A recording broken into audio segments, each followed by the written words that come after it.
Yo, Tim, you remember the Apple stock? Man, it's tanking right now. I'm so glad to see Apple stock or Square making a comeback. Remember that stock APPS? Man, it's so good right now.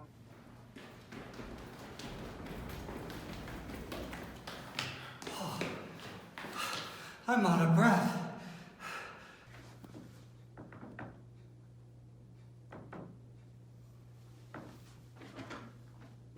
PE ratio. Hello everyone, this is Levi. Welcome back to my channel. Today I wanted to talk about the PE ratio. What is it? Who uses it the most? Why is it so important? Why should we pay attention to it? And how are you able to use it to supercharge your investing game? Let's unpack this step by step because it could get complicated and I want to keep this simple for you to understand. Now, all the PE ratio is how to value a stock using its price and its earnings per share. Now, I created a video about revenue and net income. These are terms that investors use, but earnings can be another word for net income. The video that you can check out is in this corner here. So the PE ratio simply shows a number, and it's often described as an acronym of PER, just short for price to earnings ratio. And it's like a cup of coffee. Have you ever gone to your favorite spot and you walk in and the price of the coffee is always the same? Maybe it goes up a little bit. Well, imagine if that price of that cup of coffee went down. Then you would be really excited and may even buy more coffee. Now on the flip side, if the price was double, then you would be in shock and you would probably leave and go elsewhere to try to find coffee at a better price.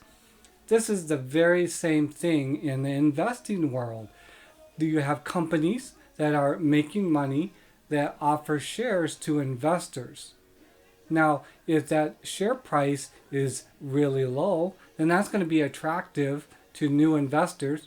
But if the stock price has made a huge rally and is 2 or 3 times its normal price, then investors aren't going to want to get into it. And they're going to wait until the price goes down. Here's an example for you. Let's imagine there is a stock that is at $150, and let's say they've issued 1,000 shares total for investors to get in on the profits. And let's say last year they made $10,000. So what you would do is divide the number of shares by the earnings. That would get you your earnings per share. And then what you would do next is take the price and divide that by the EPS, the earnings per share. And then you would get to a nice low number of 15. Historically, for the S&P, companies that have a PE ratio of say 13 to 15 is good. Anything over 18 was considered high and overvalued. No need to do all the calculations every single time you pull up a stock. The great thing is all the trading app platforms out there, websites, they all show you the PE ratio right away. Isn't that great? Now, spoiler alert is that the PE ratio may appear a slightly different on each website or app that you look at. They have slightly different calculations on how they arrived at their PE ratio. Now, here are the different areas that you can spot the PE ratio on, say, Google here, Yahoo, TD Ameritrade. They put it front and center for you to see it right away. This is one of the most important metrics and valuations that is for a company. More recently, the stock market has changed. The PE ratios have been increasingly higher. Now, a PE ratio of, say, over 23 is considered overpriced. Investors, when they see this, expect that the company will have big growth in the future. Now wait, how did I get that list to show on the screen and where did I get it? It's called a stock screener. This one happens to be from TD Ameritrade, and all the other platforms have a stock screener of some sort. Some are easy to use and some are a little more in depth. Speaking of great tools, Webull is a trading app that I've become excited about and use a lot for stock research. Check out the link below and you can get your free stock when you sign up. It could be valued anywhere from $250 all the way up to $250. So check out the charts and the information in the app. Very simple to use, set up, and trade. Now back to the topic today. There are literally thousands and thousands and thousands, and you get the point, of stocks, ETFs, bonds in the markets right now. There's too much to keep track of. And just like in sports, there are teams and players that are ranked. Some are doing great, some are doing poorly. The ESPN app ranks and gives points to all those players and teams. The same is true for the stock market. Investors needed a way to categorize and display all of the stocks and other asset classes that are out there. And this is when stock screeners and trading apps were developed and has come out for everyone to use. Here's what I think happened. The PE ratio has 3 parts to its formula. What, Levi? Formula? Oh my gosh. You lost me already. Okay, that's a bad way to go. Let's start over. So there's 3 main things to a PE ratio. There's the price, there's the total number of shares that a stock has, and then there's the earnings that the stock makes. All in all, these numbers got really big.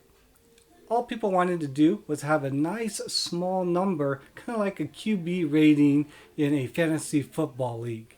And they were able to accomplish this by using and creating the PE ratio.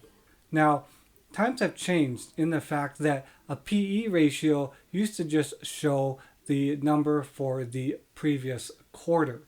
And it doesn't show the whole picture, the true picture of a stock and the overall trend. So what the brokers have started doing is actually showing the PE ratio for the last 12 months. And they added the acronym TTM, which is simply short for trailing 12 months. So they're factoring in not just the earnings from the most recent quarter, but the last whole 12 months. This gives a more broader trend of the health of that particular stock. So now that you firmly have this in your mind, here's a bonus tip for your knowledge bank. PEG, price to earnings growth.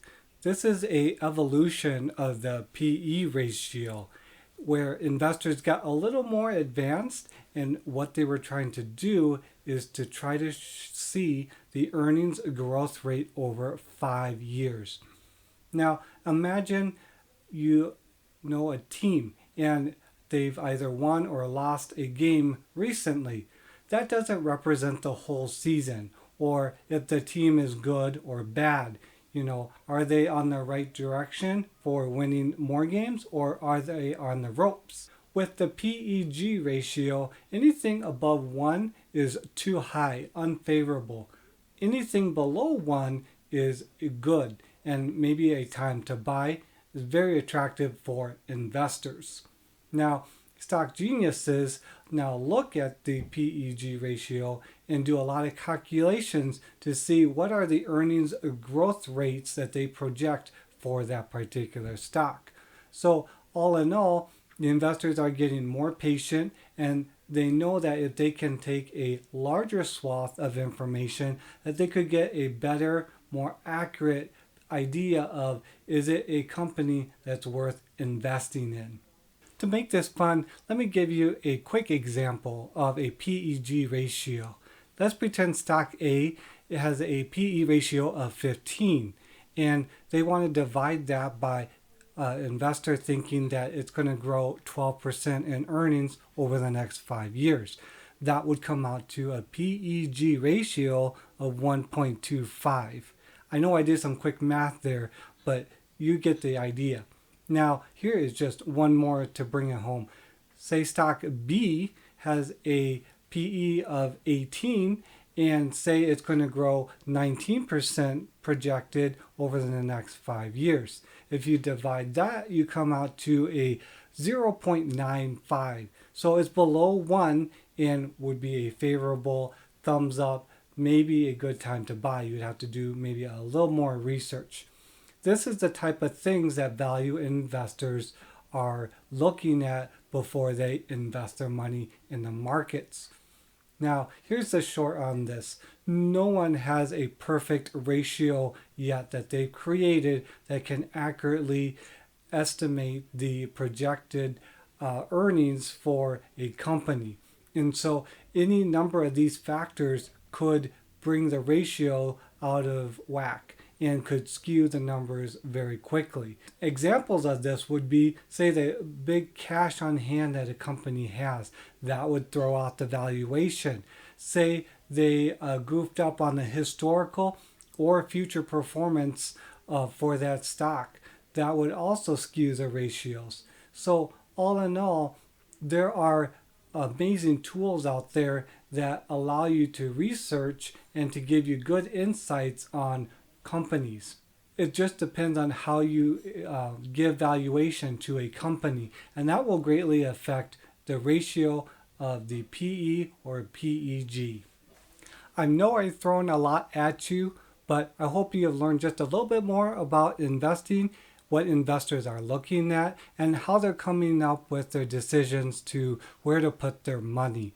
I know we've gone down the rabbit hole. I've thrown a lot of acronyms at you, but be sure to like this video and subscribe to the channel. Then you'll be able to see other videos that are on my list here. And I want to make sure that you begin investing, that you stay invested, and that you diversify. Remember, do the research before you just throw money into the markets.